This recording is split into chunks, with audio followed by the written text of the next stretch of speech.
আমি মোহাম্মদ আখতার হোসেন, আমার বয়স 65, মিরপুরের পল্লবী এলাকাতে থাকি।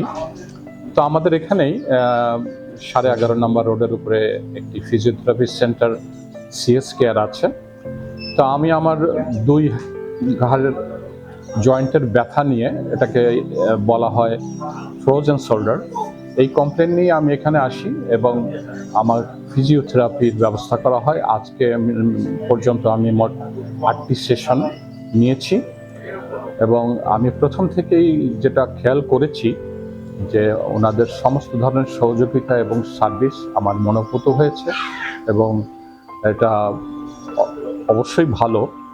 এবং এই কথা আন্তরিকভাবে আমি বলছি, এই কথা বলার জন্য আমি কোনো ধরনের ওনাদের কাছ থেকে কোনো ধরনের সুবিধা নেই, আমি স্বতঃস্ফূর্তভাবে নিজে থেকে বলছি। এবং ওনাদের এর জন্য যেই ফিসটা দিতে হচ্ছে সেটাও আমাদের মতো লোকদের জন্য যথেষ্ট অ্যাফোর্ডেবল। তো আমি ব্যক্তিগতভাবে ওনাদের এই প্রতিষ্ঠানের আরও যাতে ভবিষ্যতে আরও রোগীদের সেবা দিতে পারেন সেজন্য সাফল্য কামনা করছি। ধন্যবাদ।